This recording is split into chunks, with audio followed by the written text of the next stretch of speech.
தாய் தமிழ் உறவுகளுக்கு வணக்கம். தேர்தலுக்கு பிந்தைய கருத்து கணிப்பு. நடிகர் விஜய் முதலமைச்சர் ஆகின்றார். தேர்தலுக்கு பிந்தைய கருத்து கணிப்பு. நடிகர் விஜய் முதலமைச்சர் ஆகின்றார் என்ற தலைப்பில் இந்த காணொளியை காண்கிறோம். நேற்று மாலை 6:30 மணிக்கு தேர்தலுக்கு பிந்தைய கருத்து கணிப்பு வெளியிடப்பட்டது. 3 விதமான கருத்து கணிப்புகள் வெளியிடப்பட்டுள்ளன.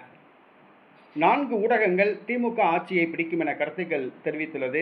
2 ஊடகங்கள் அதிமுக ஆட்சியை பிடிக்கும் என கருத்துக்கள் தெரிவித்துள்ளது. அதேபோன்று India today, axis my India ஆகிய 2 நிறுவனங்கள் தமிழக வெற்றி கழகம் ஆட்சியை பிடிக்கும் என கருத்துக்கள் தெரிவித்துள்ளது. அதாவது 90 முதல் 120 தொகுதிகளில் தமிழக வெற்றி கழகம் வெற்றி பெற்று ஆட்சியை பிடிக்கும் என கருத்துக்களை தெரிவித்துள்ளது. நடிகர் விஜய் 2 தொகுதிகளிலும் வெற்றி பெறுகின்றார். தனி பெரும்பான்மையுடன் தமிழக வெற்றி கழகம் ஆட்சியை பிடிக்கும் என அந்த கருத்து கணிப்பில் தெரிவிக்கப்பட்டுள்ளது. India today, my axis India இந்த 2 நிறுவனங்களும் இந்தியாவில் பழமையான மிகப்பெரிய அனுபவம் வாய்ந்த நிறுவனங்களாகும். துல்லியமாக கணக்கெடுப்பு நடத்தக்கூடிய நிறுவனங்களாகும்.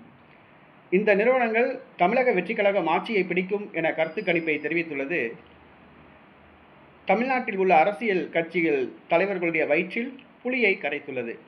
தமிழக வெற்றி கழகம், அதன் தொண்டர்கள் மிகுந்த உற்சாகத்தில் உள்ளனர். 3 விதமான கருத்துக்கள். திமுக, அதிமுக, தமிழக வெற்றி கழகம் 3 கட்சியுமே ஆட்சியை பிடிக்கும் என பல்வேறு ஊடகங்கள் பல்வேறு கருத்துக்களை தெரிவித்துள்ளன. ஒரு முக்கியமான ஊடகங்களான இந்தியா டுடே மற்றும் ஆக்சிஸ் மை இந்தியா நிறுவனம் தமிழக வெற்றி கழகம் ஆட்சியை பிடிக்கும் என தெரிவித்துள்ளது.